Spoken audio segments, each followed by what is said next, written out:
Salut tout le monde, c'est le football à l'aveugle, très content de vous retrouver pour une nouvelle vidéo. Aujourd'hui, on va s'intéresser à la victoire de l'équipe de France féminine de buts à 1 face au Brésil. Déjà une ouverture du score à la 17e minute de jeu de Eugénie Le Sommer, égalisation à la 58e de Debina et but à la 83e de Wendy Renard qui a libéré tout un pays. Alors, déjà au niveau de l'incidence que ça a sur le classement, l'équipe de France se retrouve première de son groupe, parce que la Jamaïque n'a gagné que 1-0, donc ils sont à égalité du goal average, donc on peut dire qu'ils sont ex-aequo. La France et la Jamaïque en tête du groupe F, les Brésiliennes sont donc 3e avec 3 points, et les Panaméennes, elles, sont 4e avec 0 petits points, et je pense qu'elles sont éliminées. C'est pas encore totalement fait pour le Panama, mais ouais, faudrait que le Panama batte que le Panama batte la France. Ouais, non, moins 4 moins 5 de différence de but, alors que les Brésiliens ont plus 3.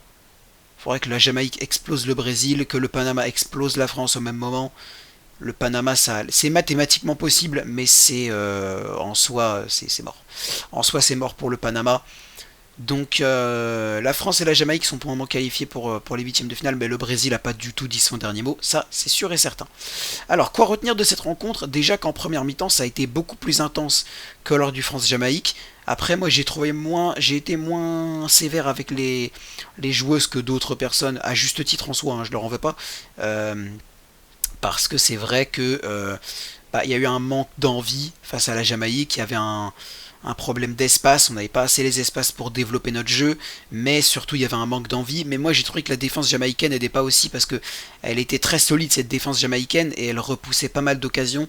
Dès que la France s'approchait un peu, hop, Alison Swaby, tout ça, elle revenait directement sur les attaquantes françaises pour directement récupérer le ballon.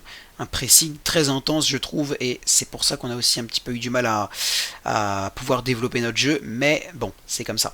En première mi-temps, face au Brésil, ça a été différent, on a mis de l'impact directement, on a été très agressive, et bah, ça montre bien, hein, dès le premier quart d'heure, but 1-0 à la 17e. Il y a eu des occasions avant, Kadidia Toudiani a été plutôt pas mal en première mi-temps, et je dis en première mi-temps parce que vous allez voir après. Mais Eugénie Le Sommer a fini par marquer. Passe décisive de Wendy Renard, je crois, mais je sais pas. Ah non, c'était de Sandy Toletti, je sais plus. Je sais plus du tout qui a fait la passe décisive. En tout cas, c'est un but d'Eugénie Le Sommer, la joueuse lyonnaise qui a été titulaire en tant qu'avant-centre, je crois.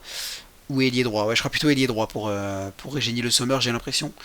Je sais pas trop, c'est un peu bizarre, mais en tout cas, Eugénie Le Sommer était en attaque et elle a marqué. Au retour des vestiaires, la France menait 1-0, ça c'était tranquille, il n'y avait pas de... Voilà, on était bien, la première mi-temps était franchement pas mal, il y avait quelques petits déchets techniques, mais rien de violent. Sauf qu'au retour des vestiaires, ça s'est franchement détérioré avec un jeu beaucoup plus approximatif, avec pas mal de déchets techniques, avec beaucoup de pertes de balles, beaucoup de...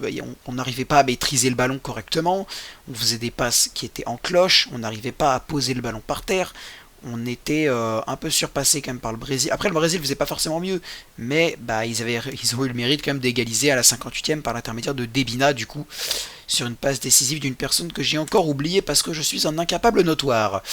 Donc but de Debina, dédicace à elle si elle écoute, ce qui je pense n'est pas le cas vu que je ne parle pas un mot de brésilien. Un but partout donc après ce but de Debina. Et ben la France n'arrive pas vraiment mieux à se créer des occasions. Toujours pareil, jeu approximatif, incapable de poser le ballon au sol, passe en cloche, tout ça, tout ça. Sauf qu'heureusement, 83e, les Françaises, par l'intermédiaire de Selma Bacha, que je suis très content de retrouver sur les terrains après sa blessure face à l'Australie en match amical le 14 dernier, le 14 juillet dernier. Et passe décisive de Selma Bacha, là j'ai pas oublié, pour une tête de Wendy Renard. Et il y a but. Wendy Renard, je suis très content de la voir sur le terrain, elle qui n'était pas vraiment pressentie pour être là sur le terrain, mais je crois avoir compris qu'elle a vu qu'Elisa de Almeida se sentait pas de la remplacer parce qu'elle aussi était blessée. Donc elle s'est dit je vais y aller. Wendy Renard, ça a tenu largement, surtout au niveau du but. Après Wendy Renard, ça a eu aussi un petit peu d'instabilité défensive comme les autres joueuses, instabilité technique aussi, mais en termes de but, elle a été là, elle a marqué, et je crois qu'elle a fait la passe décisive à Le Sommer, mais je suis pas sûr. Je suis pas sûr. J'ai envie de vérifier, mais ouais, non, non, non, je vais pas vérifier. Je vais pas vérifier. Vous me direz dans les commentaires. Ça vous fera un petit travail. Vous avez des devoirs à faire. Vous avez des devoirs à faire. En tout cas, donc l'équipe de France s'impose 2 buts à 1. C'est pas un match dont on peut être fier, quand même, surtout sur la seconde mi-temps qui a été beaucoup plus compliqué. Hervé Renard avait pas du tout l'air content sur son banc. Madame l'arbitre a un petit peu abusé sur le temps additionnel. On est passé de 7 à 10 minutes, mais bon, bref, c'est pas un problème. Par contre, la première mi-temps, faut la retenir. Elle a été franchement pas mal. Elle était meilleure. Beaucoup plus d'intensité, beaucoup plus de jeu, beaucoup plus d'agressivité. C'était largement mieux. C'était largement mieux, ça c'est sûr.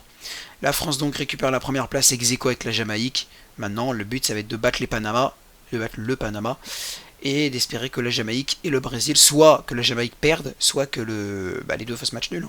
Si les deux font match nul, alors là on est tranquille. Par contre, si les deux font match nul, c'est-à-dire que la Jamaïque passerait en huitième et que le Brésil serait éliminé. Alors le Brésil, je sais pas si c'est le Brésil, enfin je sais pas si ça a une même réputation que le Brésil masculin, mais de ce qu'a montré Harry Borges, je pense que si. Ça a peut-être une moindre importance quand même chez les filles que chez les gars, le Brésil, mais quand même quoi.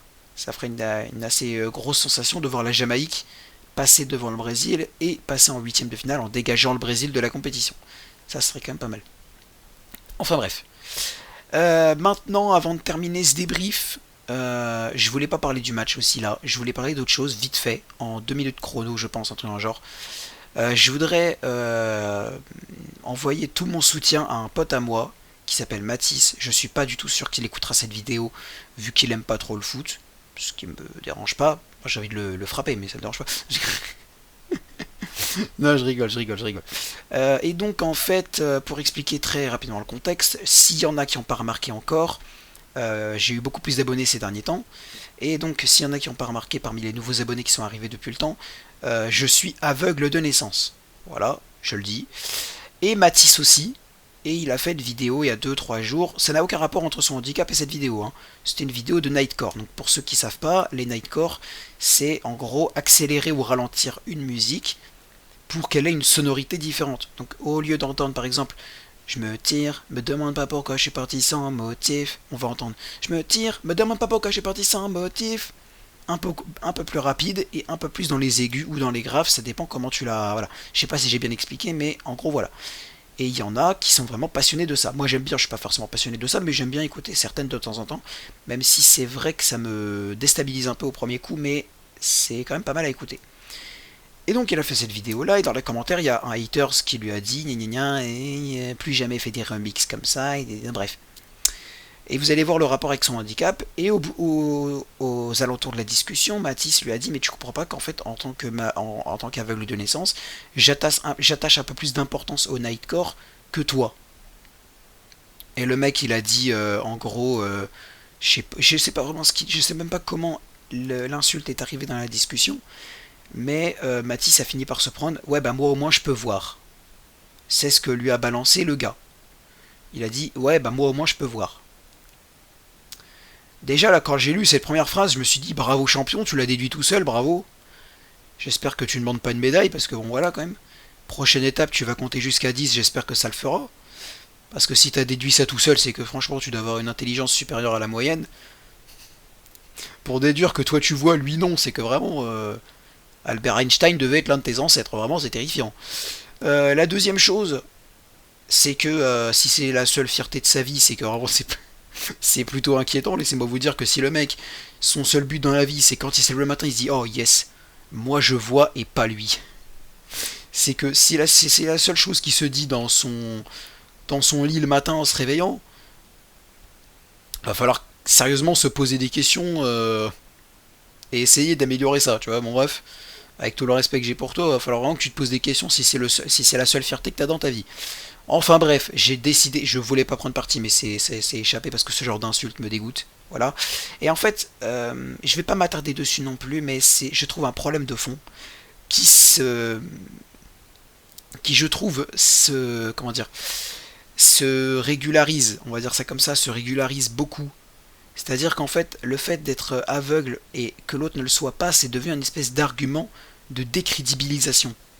Dans les débats, que ce soit dans le foot, moi, ça m'est déjà arrivé plusieurs fois qu'on me dise « Ouais, mais t'es aveugle, t'as pas vu l'action, comment tu peux parler ?» En fait, le problème, c'est que du coup, quand tu n'arrives pas à donner d'autres arguments que la personne comprend et accepte, tu te tournes vers son handicap, comme ça au moins tu la décrédibilises, et ça, moi, je trouve ça scandaleux. Mais tu veux y faire quoi? Les gens, ils sont cons, tu veux y faire quoi? Voilà. Et en fait, là, c'est exactement ce qui s'est passé. C'est-à-dire que le mec, il est juste incapable de comprendre que Matisse, il aime les Nightcore, et c'est son droit le plus fondamental. Et du coup, il a dit, eh bah ouais, moi je peux voir. Ce qui n'a, excusez tu peux, aucun rapport avec les Nightcore. Vraiment, je suis désolé, ça n'a aucun rapport. Je suis désolé, vraiment, c'est... Et si quelqu'un trouve le rapport, faites-moi signe dans les commentaires, mais pas moi, vraiment, j'ai pas trouvé, là, je... Et j'ai beau chercher, hein, pourtant, hein, je m'estime avoir une intelligence un petit peu plus supérieure à la sienne, et j'ai pas trouvé. Donc s'il veut m'expliquer, vas-y mon ref, mais j'ai pas compris.